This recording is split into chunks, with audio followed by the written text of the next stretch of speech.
આપણું ચિત્ત ભગવાનમાં લાગે ક્યારે? જ્યારે ભગવદ સંબંધી કથાઓ તમે વારંવાર સાંભળતા રહો ત્યારે. તમને વારે વારે ભગવાનના ગુણો ગાવાનો, ભગવાનના ગુણો સાંભળવાનો અવસર મળે તો તમને આજ નહીં તો કાલે, કાલ નહીં તો પછીના દિવસે પેલી ભમરી ઈયળને આવીને એક ડંખ મારીને વહી જાય તો એ ઈયળ કઈ ભમરી નથી બની જતી, પણ વારે વારે એ ભમરી એને ડંખ માર્યા કરે અને પેલી ઈયળ વારે વારે ભમરીનું ચિંતન કર્યા કરે એટલે એક સમય એવો આવે કે અંતે એ ઈયળ પણ ભમરી બની જાય. તો વાલા સ્વજનો, જો ઈયળમાંથી ભમરીને બનતા કઈ વાર નથી લાગતી તો માણસને કેટલી વાર? માણસને શું વાર લાગે? પણ આપણે ચિંતન કરવાનું અને ચિત્ત પ્રભુમાં પરોવી દઈએ. ભાગવતજીના દશમસ્કંદમાં રૂકમણી કહે, શ્રુત્વા ગુણાન ભુવન સુંદર શૃણવતાંતે.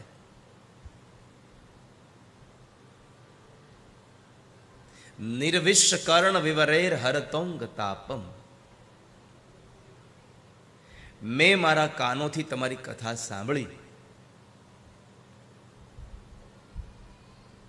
અને એ કથાઓને સાંભળીને મારા જીવનનો તાપ શમી ગયો અને મારું ચિત્ત તમારામાં લાગી ગયું. પ્રભુમાં ચિત્ત પોરવવું એ એટલું બધું સહેલું નથી. કારણ કે જ્યારે તમે ભગવાનનું સ્મરણ કરવા બેસો, જ્યારે ભગવાનની પૂજા કરવા બેસો, ત્યારે તમને સંસારની આ માયાના હરણાઓ કૂદાકૂદ મંડે કરવા.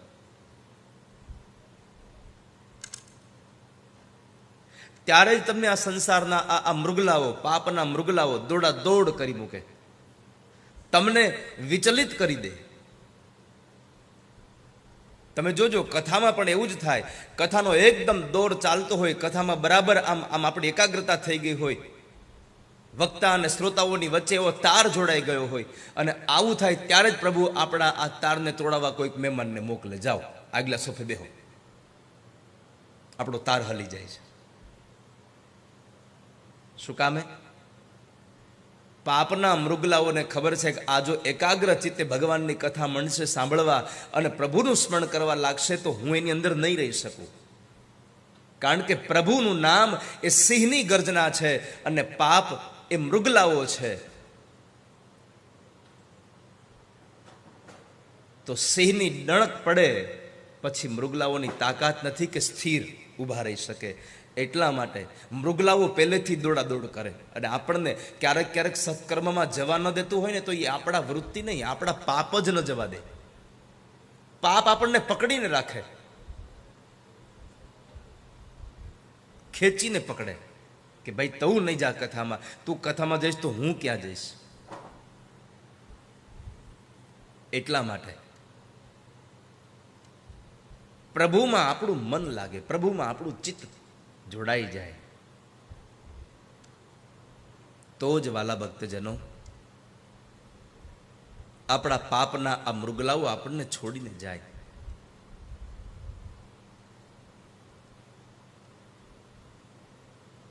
તો સૂતનામના મહાપુરાણીએ કહ્યું કે શૌનકો, હું તમને જે કથા કહેવાની વાત કરું છું ને એ કથા તો નારદજીએ સાંભળી છે. આપણો સંવાદ ગઈકાલે અહીંયા ઊભો રાખેલો.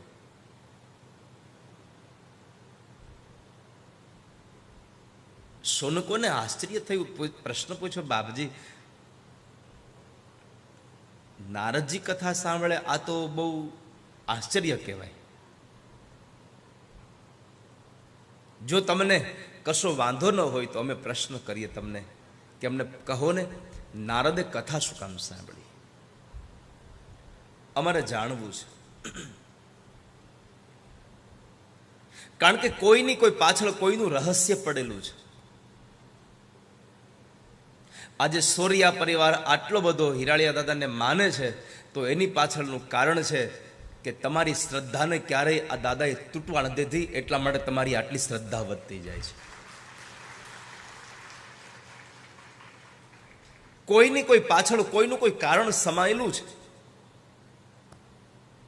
ક્યારેક ક્યારેક કોઈ ભયથી ભગવાનને યાદ કરે છે, ક્યારેક ક્યારેક કોઈ માણસ ભાવથી ભગવાનને યાદ કરે. ભયથી ભગવાનને યાદ કરવા એના કરતાં ભાવથી ભગવાનને યાદ કરજો. ઘણી વખત આપણને એવું થાય કે હું આમ નહીં કરું તો મારું આવું થઈ જાય. તો ક્યારેક ક્યારેક તો મંદિરમાં એક ફોટો વર્ષોથી આપણી પાસે હોય અને એ ફોટો હવે આમ હાવ જર્જરી તૂટી ગયેલો હોય, છતાંય આપણે એને પધરાવતા માટે થઈને અચકાઈએ. શું કામે?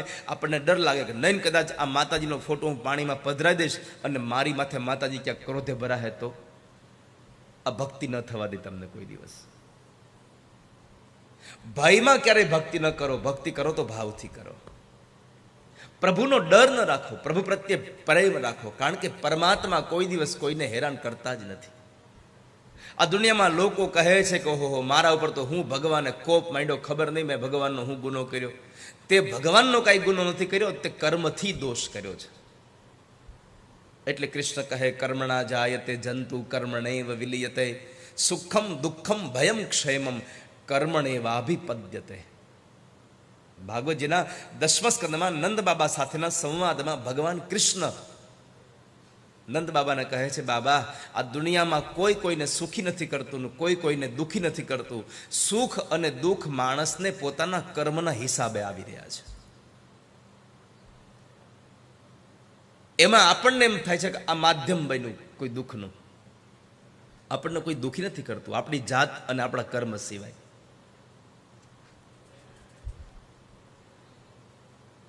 તો બાપજી અમને બતાવો ને નારદ કથા શું કામ સાંભળી? શું વિશિષ્ટ કારણ હતું એનું કે નારદને કથા સાંભળવી પડી? નારદ કથા સાંભળે એ બહુ અગત્યની વાત છે. જે માણસ આ સંસારથી પર છે, લોક વિગ્રહ મુક્તસ્ય નારદસ્યા સ્થિરસ્ય ચ. આ સંસારથી જે માણસ પર થઈ ગયેલો છે, આ સંસારથી જે માણસ મુક્ત બની ગયેલો છે, જેને સંસારની માયા ક્યારેય સ્પર્શ નથી કરતી, એવો માણસ કથા સાંભળે, આ તો બહુ અદ્ભુત કહેવાય. અમે તો એવું સાંભળ્યું હતું કે નારદજીએ તો બ્રહ્મા પાસેથી કથા સાંભળી લીધી. તો સુત નામના મહાપુરાણે કહ્યું, હા તમારી વાત સાચી છે, નારદે બ્રહ્મા પાસેથી કથા સાંભળી લીધી, એ વાત સત્ય છે, પણ વિધિવત એણે સનત કુમારો પાસે સાંભળી. કારણ કે આ સંસારમાં કથા માટે પણ વિધિ વિધાન કહ્યું છે. જે માણસ વિધિ વિધાન વગર કથા સાંભળે એને ફળ ન મળે. વિધિ શ્રવે કુતઃ પ્રીતિ સંયોગ કુત્ર તૈ સહ. આ સંસારમાં ભાગવતને સાંભળવા માટેનું વિધિ વિધાન છે.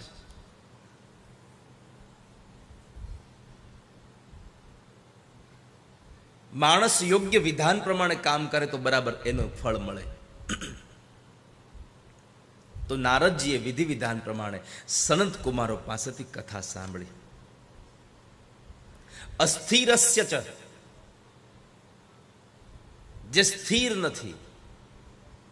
કારણ કે નારદજીને દક્ષ પ્રજાપતિનો શ્રાપ છે કે ગાયને દોહવાનો સમય લાગે એટલો સમય પણ તમે એક જગ્યાએ બેસી નહીં શકો. તમે એક જગ્યાએ બેસશો નહીં ક્યારેય.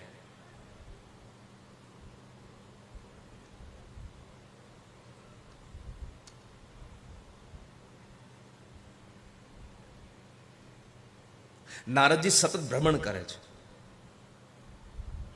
પણ વાલા સ્વજનો, એક વાત કહું, સાધુ ચલતા ભલા બરાબર છે, પણ ચાલતો ચાલતો સાધુ પાછો સ્થિર હોવો જોઈએ.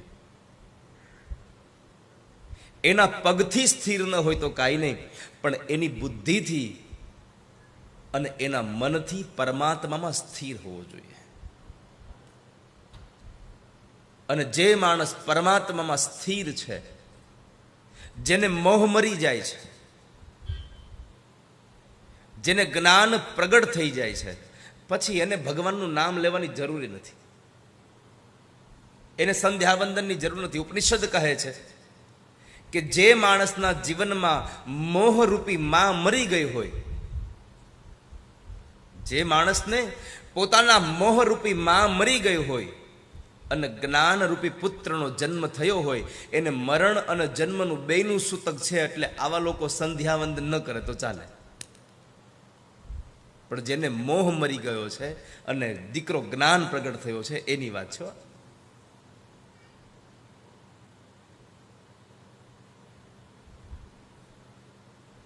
નહીં તો આપણે જન્મ અને મરણનું સૂતક આવે ત્યારે આપણે સત્કર્મ બંધ કરીએ છીએ.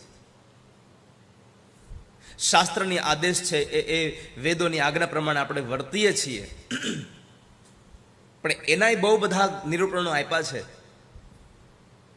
એનાય બહુ બધા સમાધાન પણ આપ્યા છે કે તમે કદાચ તમારા પરિવારમાં કોઈ સૂતક આવ્યું છે તો એ સૂતકના દિવસોમાં તમે જળથી ભગવાનનું પૂજન ન કરો, એ બરાબર યોગ્ય છે, પણ તમારે પરમાત્માનું નામ સ્મરણ તો બંધ કરવું જ ન જોઈએ.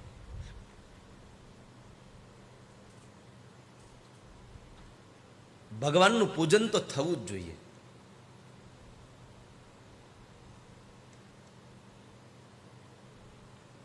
સૂતક આપણે આવે છે, ભગવાનને ક્યાં આવે છે?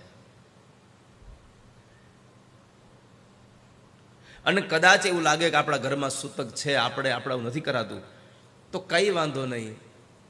પડોશવાળાને કહેવાનું, બેન સવાર સાંજ મારા ઘરમાં 2 ટાઈમ દીવાબત્તી કરી જાવ ને.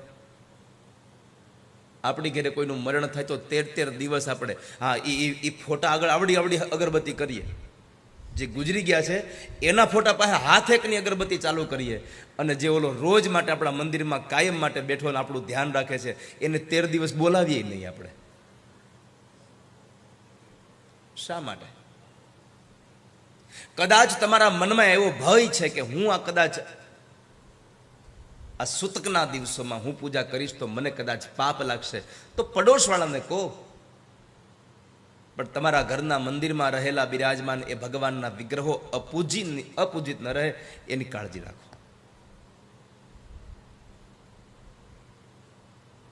તો જે નારદને મોહરૂપી માં મરી ગઈ છે, જે નારદને જ્ઞાનરૂપી દીકરાનો જન્મ થઈ ગયો છે, એ માણસ કથા સાંભળે છે.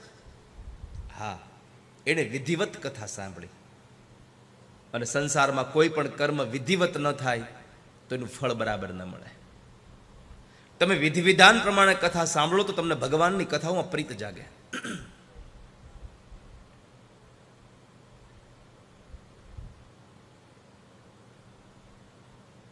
તો હે શૌનકો,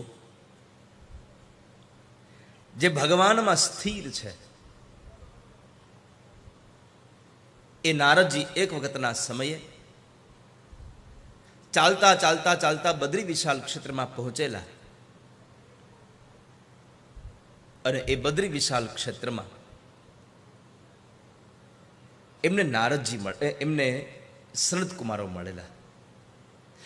નારદને જ્યારે સનતકુમારો મળ્યા તો સનતકુમારોએ નારદને સામેથી પૂછી નાખ્યું, કથમ બ્રહ્મન દીન મુખ કુતશ્ચિંતા તુરો ભવાન. નારદ, તમારા ચહેરા ઉપર આટલું બધું દુઃખ, એક સાધુના ચહેરા ઉપર દુઃખ દેખાય એ યોગ્ય નથી. કેમ કે સાધુ ક્યારેય આ સંસારની ભૌતિક માયામાં ક્યારેય દુઃખી ન થાય. અને તમે આટલા દુઃખી થયા છો, શું થયું તમને? તમારા દુઃખનું કારણ શું છે? ક્યાંથી આવો છો અને ક્યાં જાઓ છો?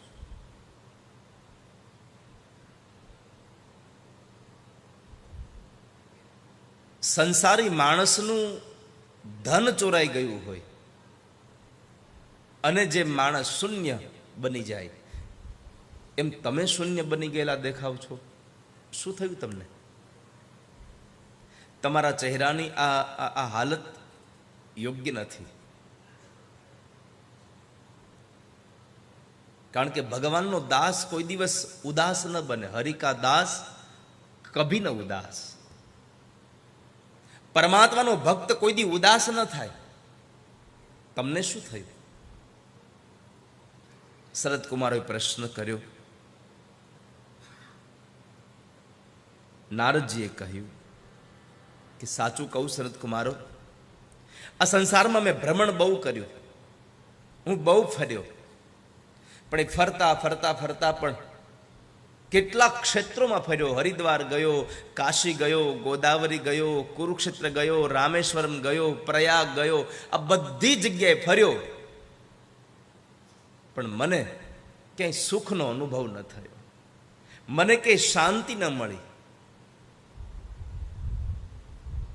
હવે ધ્યાન આપજો વાલા સજ્જનો, નારદને શાંતિ ન મળી એનું કારણ શું હતું? આપણે આટલા બધા ક્ષેત્રોમાં હરિદ્વાર ફરવા જઈએ, વૃંદાવન જઈએ, રામેશ્વર જઈએ, કાશી જઈએ, અને તોય આપણે દુઃખી થઈને આવીએ. એટલે આપણે સંસારના લોકો આપણને પૂછે કે ભાઈ કેમ તમે આમ થાકેલા હોય એવું લાગે છે? આપણે શું જવાબ દેશું?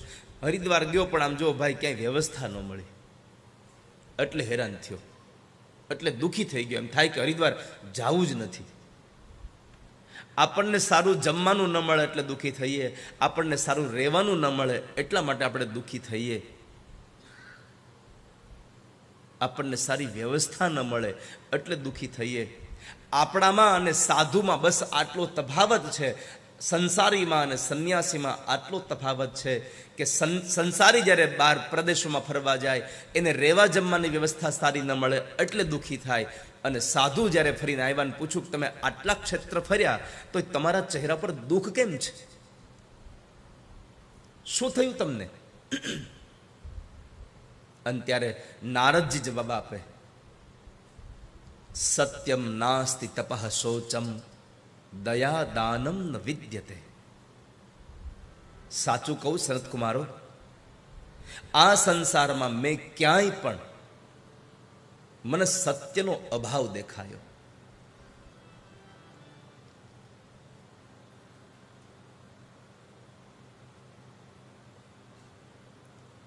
જો કે આમ તો આજ સંસારમાં ક્યાંય સત્યનો અભાવ નથી, ખાલી આપણને સત્ય દેખાતું બંધ થયું છે.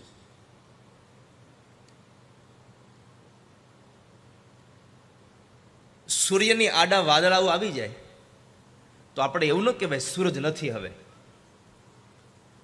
બસ સૂર્ય ખાલી દેખાતો બંધ થયો, વાદળાઓનું આવરણ આવ્યું છે. એમ આ સંસારમાં પણ સત્યની આગળ અસત્યનું આવરણ આપણને બહુ વધારે પડતું કાળું થયું છે, એટલા માટે સત્ય આપણને દેખાતું નથી.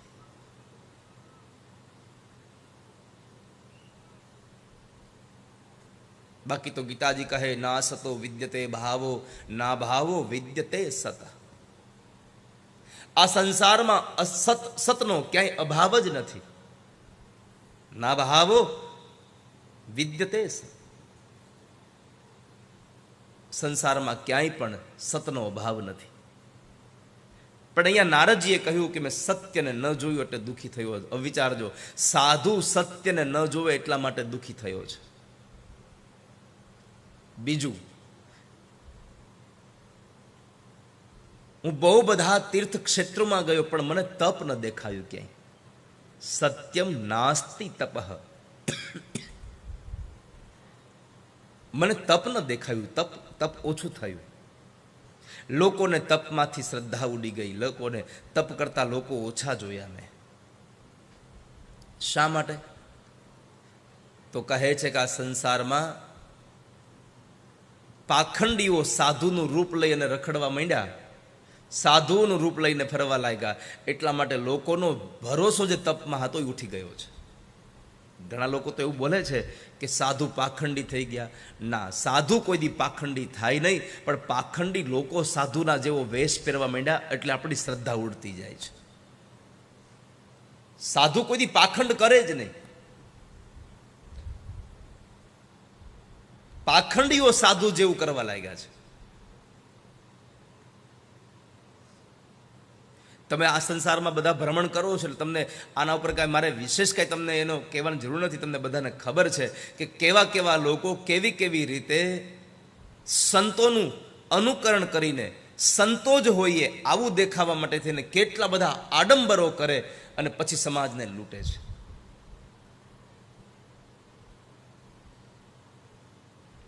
ઘણી વખત આપણે સંસારમાં, સમાજમાં, આપણે મીડિયાના માધ્યમથી જોતા હોઈએ